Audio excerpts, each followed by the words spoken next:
Hi, good morning everyone. So, isa naman ni kamayong adlaw nga sa diin we can enjoy our life. We can say thank you to our Lord Jesus Christ that we're still alive today. So, you know what? There's a lot of nagkalatabo sa itong nga kinabuhi subong, especially the COVID-19, which is dako nga naghatag sa aton sa mga problema, not just only for our government but also for us, not only for just for the Philippines but also sa bilog nga kalibutan. So even nga mo na nagkalatabo sa itong nga kinabuhi subong, we need to be precise, we need to be strong enough to face that kinds of trials. We always put in our mind that God is always in us. Not just always is with us, but always is in us. So amo na pirmi nga aton nga panumdumon sa sini nga aga. Kay nga aman, madamo sa mga tao nga nagakapanik. Madamo sa mga tao nga wala na nakabalong kung ano ang ilang pagahimuon. Pero take note always as a Christian, as a God's children, we need to be strong enough so that mapakita natin sa iban kung ano kita nga klase sa mga anak sang Diyos, so that we can be a good example enough and we can be a good leader for them, for those who are not obeying God's word.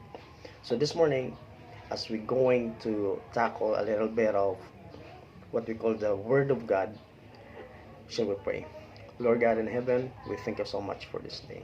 Thank you for the life that you've given to us. Thank you for the extension nga sa din Ginoo enjoy namon ang kinabuhi nga sa din ari pa sa amon subong. And Lord, bless us, O God, this morning nga sa diin mapalambot namon ang amon nga mga tinutuyo bilang imong mga kanakan nga among pag-share sa pulong ng Dios through social media. So Lord God in heaven, be with us always. Be in us always, O Lord. In the mighty name of Jesus Christ. Amen and amen. So good morning again. So this morning, we have a God's word here. So we need to study about, taken from the book of Exodus, chapter 12, verses 21, 22, and 23, or 22. I will read it from the King James Version. Then Moses called for all the elders of Israel and said unto them, Draw out and take you a lamb according to your families, and kill the Passover. And ye shall take a bunch of hyssop and dip it in the blood that is in the basin, and strike the lintel and the two side posts with the blood that is in the basin. And none of you shall go out at the door of his house until the morning. So amo ni ang pulong sa Dios nga sa diin pag-itakol-takaron sa siningaga. So ang aton nga gobyerno nagapatigayon sa ginatawag nga lockdown. Nagapatigayon sa ginatawag nga community quarantine. So ang community quarantine amo na siyang isa sa way nga sa diin ang virus hindi na maglapta pa sa isa kag isa. So, but sad to say, just like sa Italy, kung ato lang taon ng Italy, tungod nga wala sila naghimo sina, kag wala sila nagpamati sina nga ideya. So nakita man naton even sa mga news subong nga madamo sa mga nagkakalamatay sa ila. So ang Italy is the number 1 nga pinakadamo sa na-infected sa tinatawag ng coronavirus. So as a Filipino, bilang mga tao nga ari sa Pilipinas subong, ginapatupad man na sa aton nga gobyerno ang ginatawag nga community quarantine. So I thought sa sini nga Lunes nga umaabot, ipagapatuman ang ginatawag nga lockdown. So hindi man na siya ginatawag nga total lockdown gid, kay nga man bukas man ang supermarket, bukas man ang mga balaklan, especially ang mga balaklan sa bulong. So meaning it's a community quarantine. So we are putting into ginatawag sa lockdown for the safety sa ato nga kinabuhi. So bilang Kristohanon, even nga ari lang kita sa aton mga panimalay, ikaw kag ako, we can make a worship God. We can pray, we can sing, we can say thank you to God, we can sing praises unto Him. Everything that we have. Nga man, tungod niya, we're still alive and kicking right now. So as Christians of God, first, we need to tackle sa ginatawag nga lockdown. What is lockdown? So gina-explain ko na ito gayon na ginatawag nga lockdown para na isa sa aton nga sa diin maprotektaran kita against sa virus. So first lockdown is first letter L. What we call it? Listen to God's voice and reflect in your life. You see? Pamatian naton ang pulong sang Dios. Pamatian naton ang pulong sang Dios kag i-reflect naton ini sa kabuhi. Ano gali ning pulong sa Dios? Okay, amo ning ginhambal sa pulong sa Dios. So we need to absorb it, we need to follow it. Kay nga man dira naka-base ang aton nga mga kinabuhi. We don't know about our future, but we know who holds our future. That's Jesus Christ.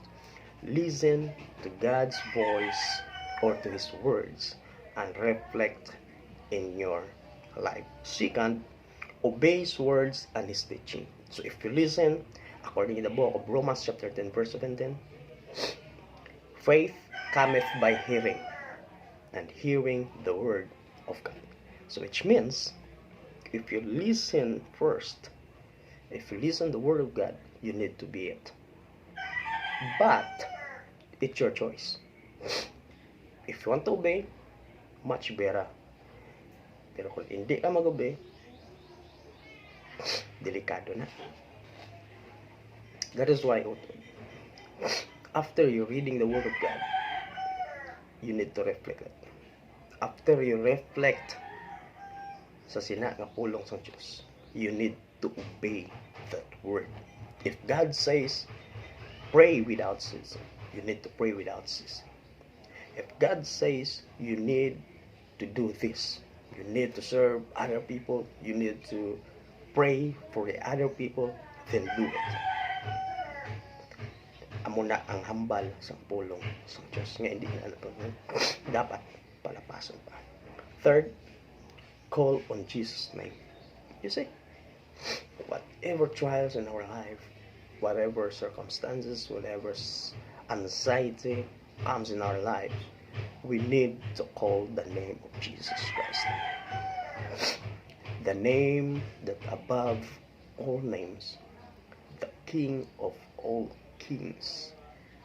You see, Jesus Christ is the answer of everything. Without Christ in your life, you will be nothing. Always remember that word. Christ is the center of our life. So don't forget about Christ. Forget about your life, but don't forget Christ. Every time, call the name of Jesus Christ. Especially sa karon nga nagkalatabo sa kinabuhi, we need to ask God's presence. We need to call His name, because only Jesus Christ can give us an answer. Fourth, if you call the name of Jesus, He knows what is the purpose of all of this. You know what? Sa damo ko nga na-experience man, no? Hindi nga as in damo nga pareha sa iban. Ang tao magapalapit ng San Diyos kung may mga kalamidad nga mag-abot sila nga kinabuhi. So sometimes makapanguna-huna ka man lang nga, makambal ka nga. Tuod no? Basta ginatag ni gid bala sang Diyos para kita magbalik sa iya. Actually, no. Ang Diyos hindi gusto nga himuon niya ini sa aton. Remember, ang Diyos hindi gusto nga ikaw makadangat sang sini. Ang gusto sang Diyos nga ikaw makapanumpalik sa sini. That you will know kung ano ang purpose ini.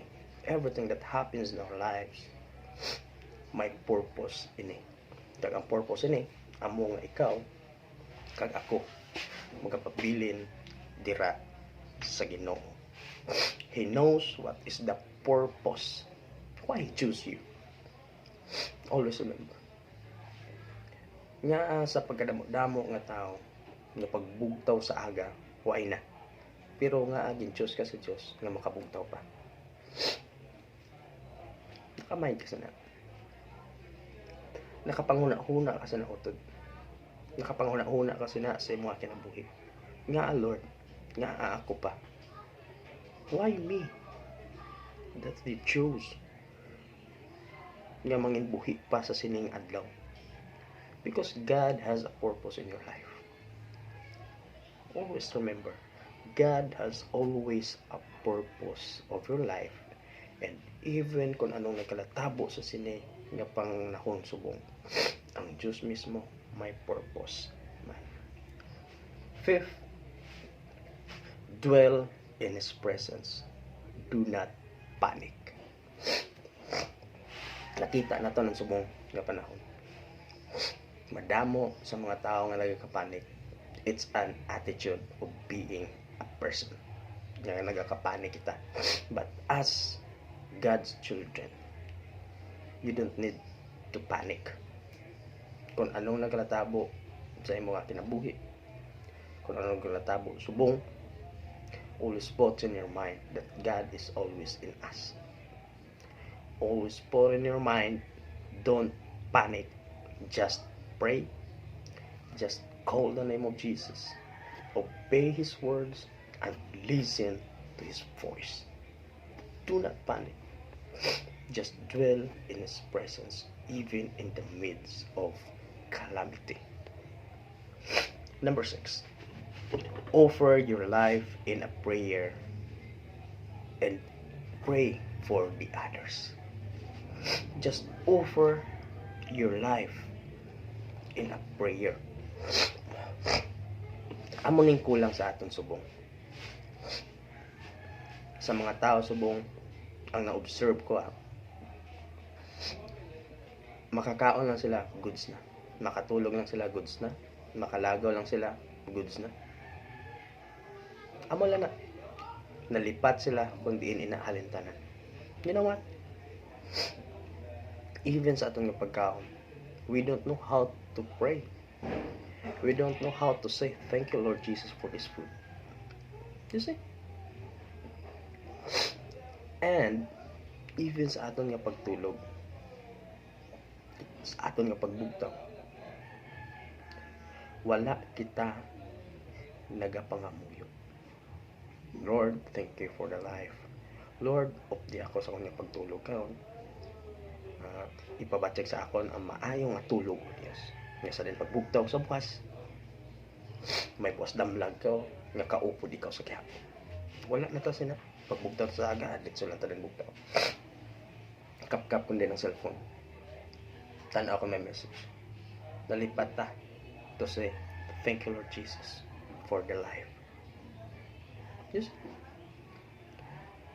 Just pray, not just only for your life, but also for your family, friends, and even the people of this world. They need our prayers, especially right now. Nga ara kita sa calamity.